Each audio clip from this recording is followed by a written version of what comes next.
Will Sam Darnold have the Vikings wondering what could have been? There's nothing more deflating than getting a big win like a new car, house, or promotion, and then immediately feeling small again because the new car isn't as fast as someone else's, or the house isn't as big as the neighbor's. Instead of enjoying what you have, you're coveting what others have. I think there's a commandment or something about that. On the flip side, though, have you ever experienced the rush of one-upping someone else you used to hate? That kind of petty superficiality is probably bad for the soul, but it can also be motivational. Every now and then, a little pettiness can go a long way. And in that same vein, I can't help but wonder about the comparison game as it pertains to the Vikings quarterback drama this offseason.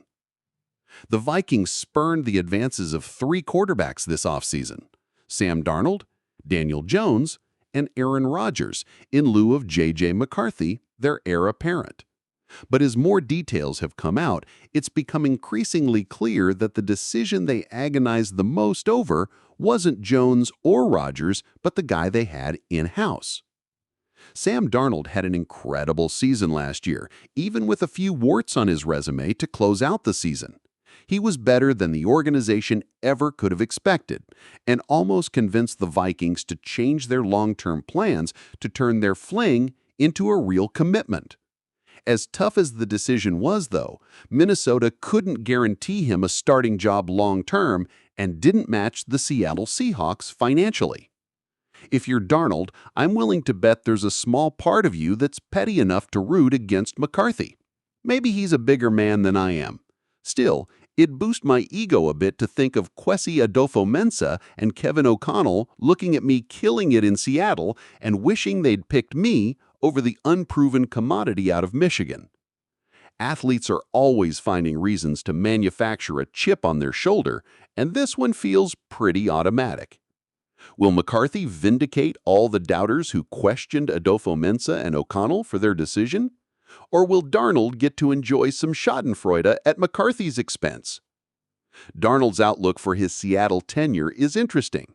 His contract doesn't provide as much long-term security as it would appear, making him cuttable after this season if his debut season in the Pacific Northwest falls short of expectations. He's also coming into an offensive infrastructure that's undergone a lot of change, but may still carry the weight of expectation. Geno Smith was a good player for Seattle, and now Darnold takes over his mantle for a similar contract value and with arguably less talent around him. DK Metcalf would have been a fun target downfield for Darnold's vertically focused style, but the Seahawks sent Metcalf off to play with another quarterback on our list. Jackson Smith-Njigba and free agent Cooper Kupp remain to lead their passing attack with a solid tandem of running backs in Kenneth Walker and Zach Charbonnet behind Darnold. JSN is a nice player who brings a lot of route-running savvy and underrated explosiveness to Seattle's attack. And Cooper Kupp is only a few years removed from being at the top of the NFL at his position. However, injuries and father time seemed to have weighed down Kupp last season, and the Los Angeles Rams let the franchise stalwart go for a reason. Still, he could have an Adam Thielen-esque trajectory, where he continues to be a productive player at the end of his career, even if he's no longer elite. There's also the offensive line situation. The Seattle struggled mightily up front in 2024, ranking in the bottom 5 in almost every category according to next-gen stats. PFF ranked it 31st. Every conversation about Seattle's offense in 2024 began and ended with a lament about the state of the offensive line. They fell short in the Will Fry sweepstakes and didn't really get splashy in free agency after that. NDSU tackle turned interior lineman Gray Zabel was a big addition this offseason, whom they took at number 18 overall. If the rookie plays well, the unit may take a step forward. It'll be hard to be worse than they were last year. Old friend Clint Kubiak is Seattle's offensive play caller, which is also an interesting consideration. Vikings fans can recall the highs and lows of the Clint Kubiak era rather vividly. Combine his up-and-down Vikings tenure with the New Orleans Saints' Jekyll and Hyde performance under Kubiak, where they looked like the hottest team in football through 2 weeks before spiraling into mediocrity, and he remains a bit of an enigma. There's some good, some bad, and it's tough to figure out how much is on him. Kubiak is kind of the Sam Darnold of offensive coordinators. Maybe the two are made for each other in that sense. Sam Darnold may continue to thrive in an offensive system that's similar to O'Connell's, but it's probably safe to assume a drop-off in schematic prowess.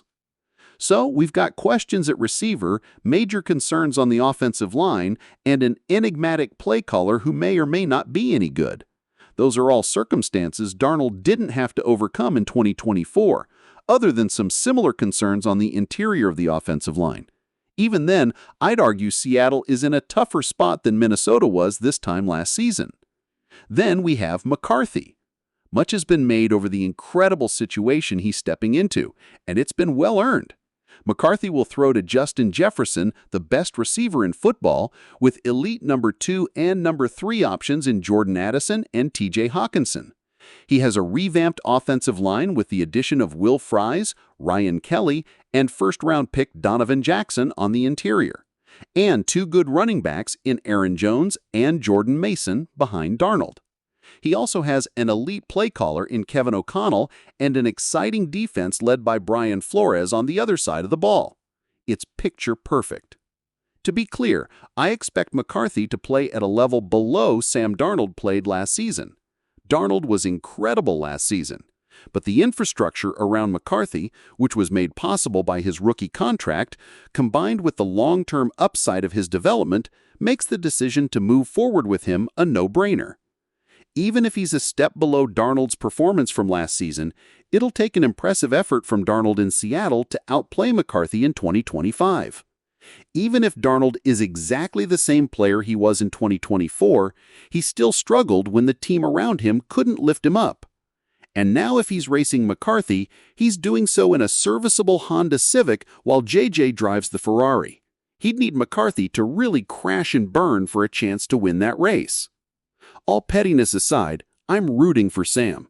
I really enjoyed his time as a Viking, and the expected joy of him playing like that out of nowhere was some of the most fun I've had as a football fan. For his sake, though, I hope he remembers that adage about how unhealthy comparisons can be, because I'll be surprised if it's a favorable one. If you enjoyed the video, don't forget to like, comment, and subscribe to the American Playbook. Your support means the world to us. Thank you.